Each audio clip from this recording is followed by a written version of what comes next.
Well, hello there. Chances are you probably know the steps that you need to be taking in order to succeed with your goals. Whether that's weight loss or growing your business, your income, improving your relationships, or really any goal that you want. And if you don't yet have that goal, there's probably a good chance that not only do you know the steps, but you're probably not taking those actions.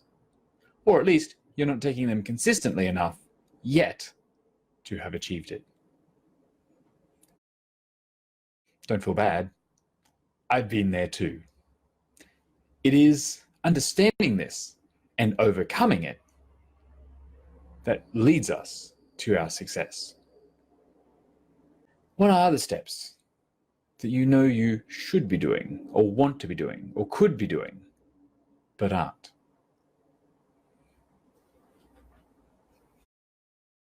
In my last video, I discussed finding your program truths, really having an honest look at what you actually have been doing and deciding what you wanted to be true for you. And in this video, I kind of wanted to look at the other half, why we don't do the things that we want to be doing. Why do we not do the things that we actually know would help us succeed? If you have an answer to that, I would love you to post that in the comments. Why don't you do the things that you know would help? Now, I've looked at my experience, and look, I'll be honest here, I'm a procrastinator from way back. I've been really good in my life at putting off doing the things that I know will actually help. Waiting for the right time, or making sure I wanted to do it perfectly, or having to convince myself or believe that I could. And it's overcoming that has helped lead me to my success. And I believe that is how we get to any success. When we look at successful people, the successful people are the people who actually followed through and took the action, who did the work instead of giving up when it got hard or deciding it wasn't really for them. That's the only difference between people who succeed and people who don't. People who succeed keep doing the work until they get the goal. So why don't we? Well, I came up with 4 reasons. You might have others, and if you do, I'd love to hear them. The ones I see most commonly are, firstly, doubt. We don't believe that those steps will actually work, or that perhaps they just won't work for us. We know they work for other people, but that's not for me. We doubt our ability to actually do them. And it's so interesting, right? Because often we have to do things that we haven't done before, that are new, that are different than what we have been doing. And so, of course, we don't have evidence that we can do it yet. Of course, our brain will have doubt. That's normal. It doesn't know how to do it yet. But we let that idea stop us from actually learning how, from actually doing the work to train it in. So sometimes it's just doubt. I don't believe I can get there. Don't believe I can do that. Don't believe I can make those healthy choices. Don't believe I can stop overeating. Remember that those choices are optional. You do not have to believe them. We talked about this last week about creating your own truth. What if that's not true for you?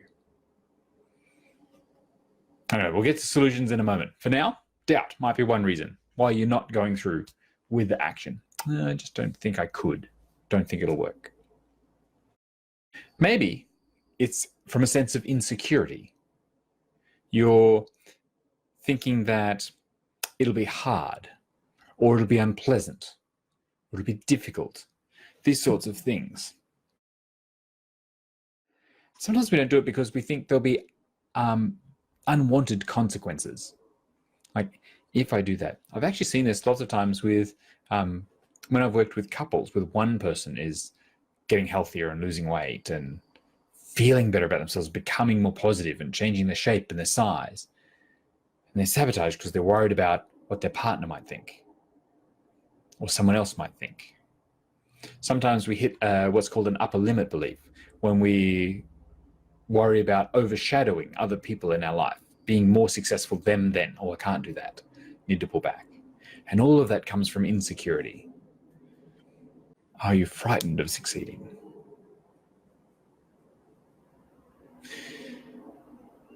The third one is rebellion. I have a few of my clients who name this as their most common reason for not doing something. That they, every time they get it into their head, and remember, it's just in our own heads, that they should, or they must, or they have to, they want to rebel. And of course you do. That's what rebellion's all about. Like, notice that the reason why we don't do it here is because we're thinking someone else thinks it's a good idea for us, or someone thinks we should. Now, the truth is we might even agree with them, but it's because we're being told, or because someone else needs or makes us do it, that we don't want to. So we've lost touch with our reasons for doing the thing, right? Basically, this is the what I like to think of the toddler tantrum. I just don't want to. We have that little tantrum. I don't want to do it. And finally, which leads me to the fourth option that I came up with, was that we do stop caring. We're like if we're really honest with ourselves, we just say, that's not a priority for me in my life at this moment. I'd much rather eat this thing, or scroll through Facebook, or daydream about it, or wallow in my misery, rather just complain about the circumstances of my life than actually doing the thing. Notice, for all those people who said, why aren't you doing it? If you said, I don't have time, you're in this category. You've decided that it's not a priority for you right now because you have time. You're just choosing not to spend it on this. And by the way, that's perfectly okay. Don't get me wrong. If you honestly decide that actually achieving that goal, doing that work right now isn't important for you, it doesn't really matter, then be okay with that. Just realize that you're not achieving a goal when you're not doing those things that need to be done to achieve it. And that can be perfectly okay.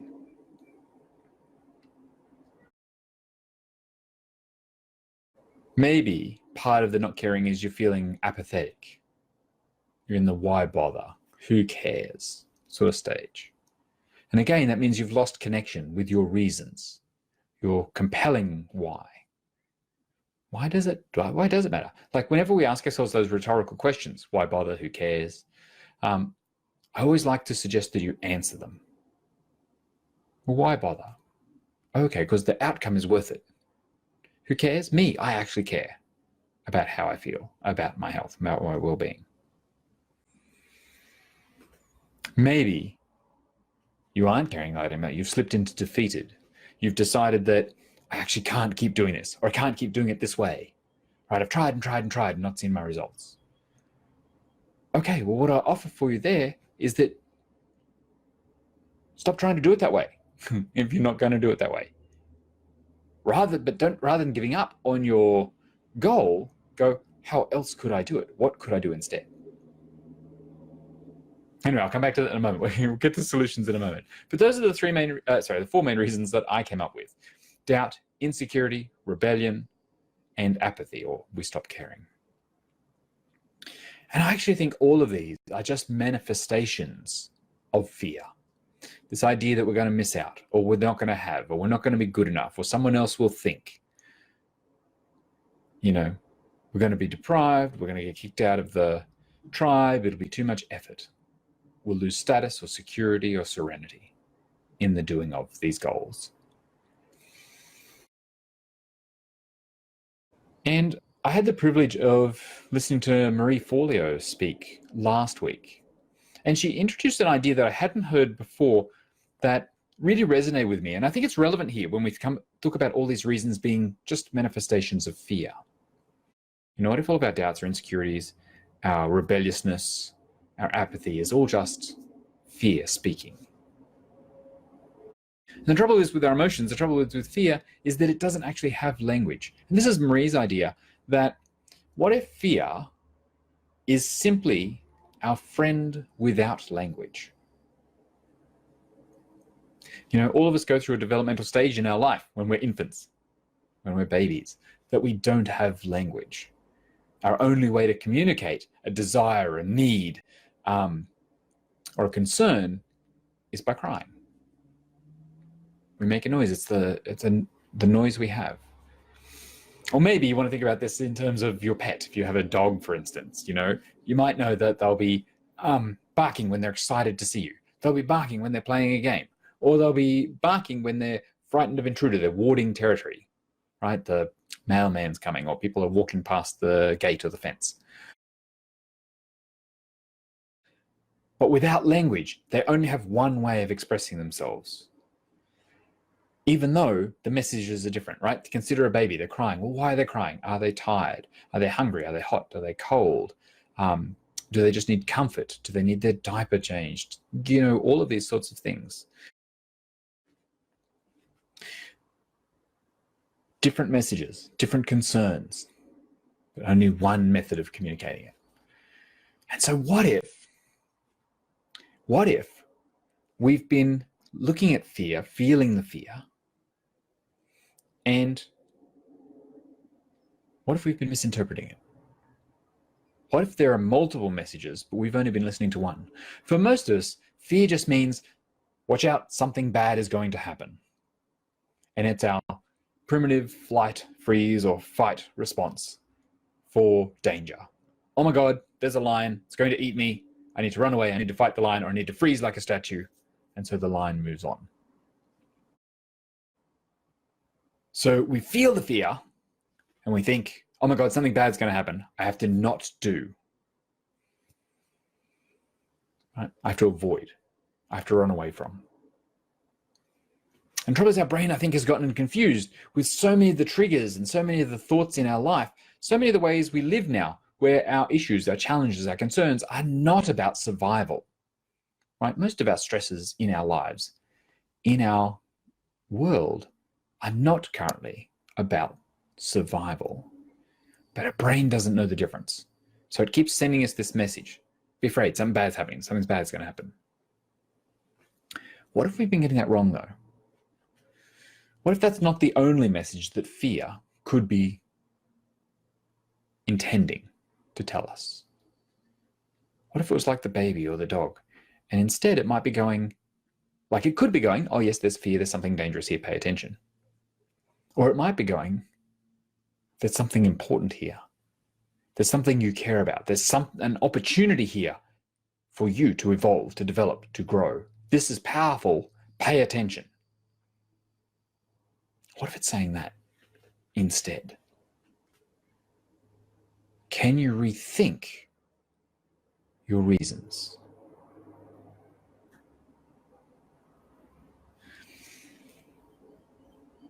I really like this idea, and it's something I'm still maybe just working through in my own mind. I think there's a great space here for it, for this idea of, well, what if fear doesn't mean those things? What if I've just been getting the message wrong? What if instead my brain has been giving me the signal to go forward, do this, it matters? So interesting. So can you rethink that?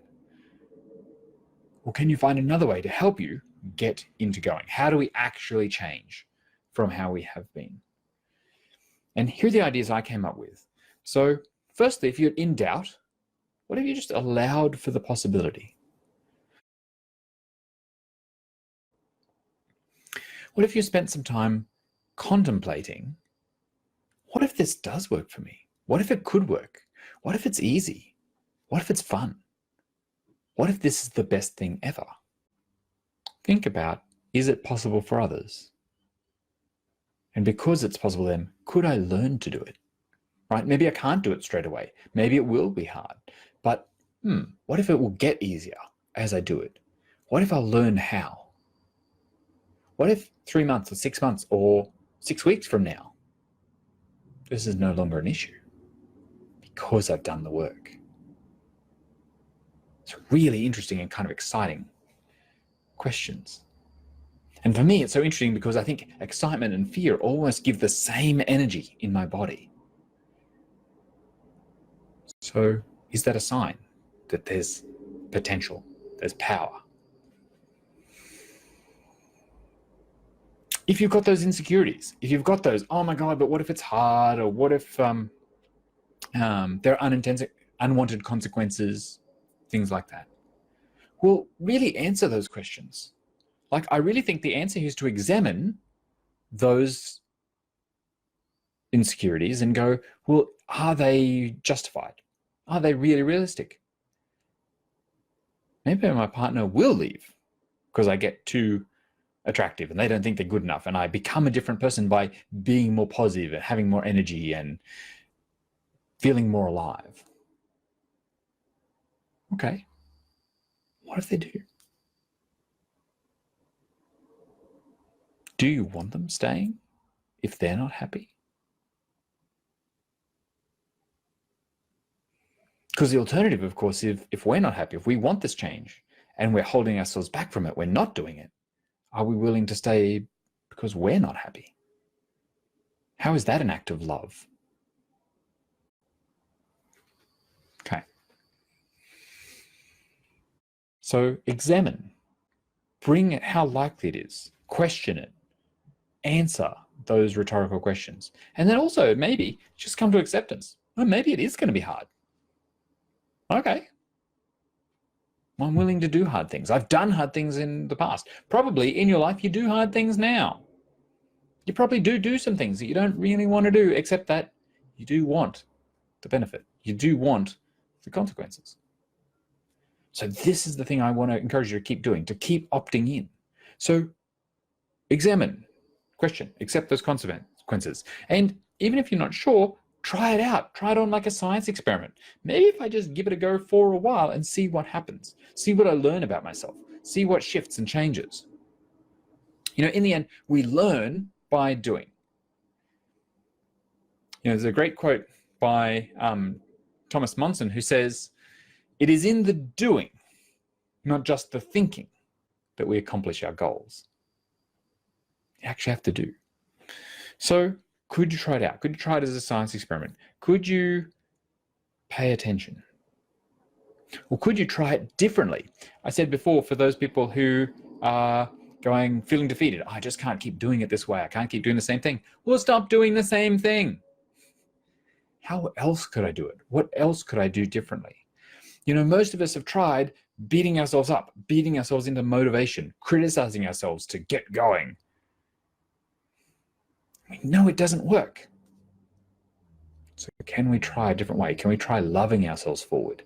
Can we try caring for ourselves? Can we really connect to that purpose, that potential, about why we want that change and why it matters for our life?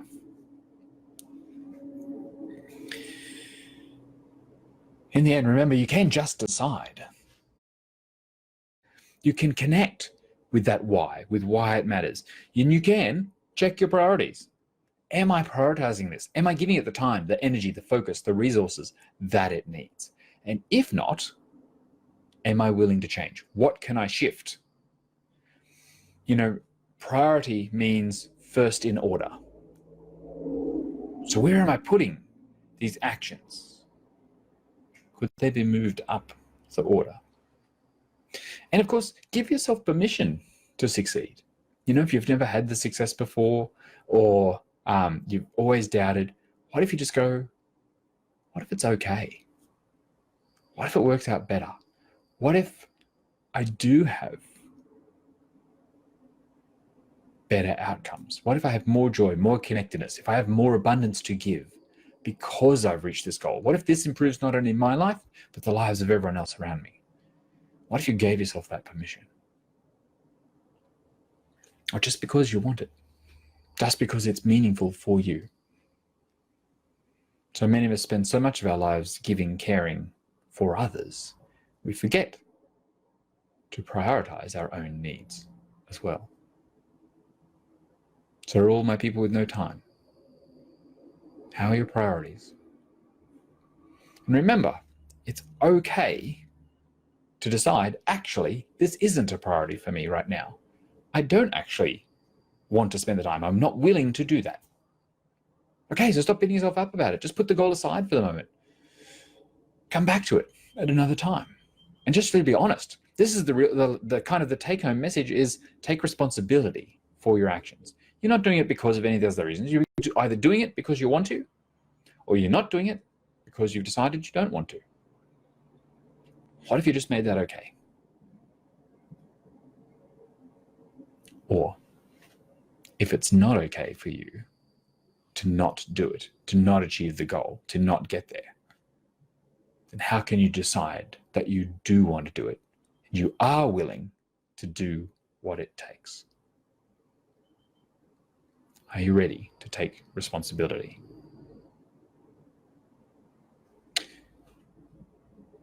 If so, can you stop making excuses for why you can't get it done and focus on the reasons why you want to and how you could do it?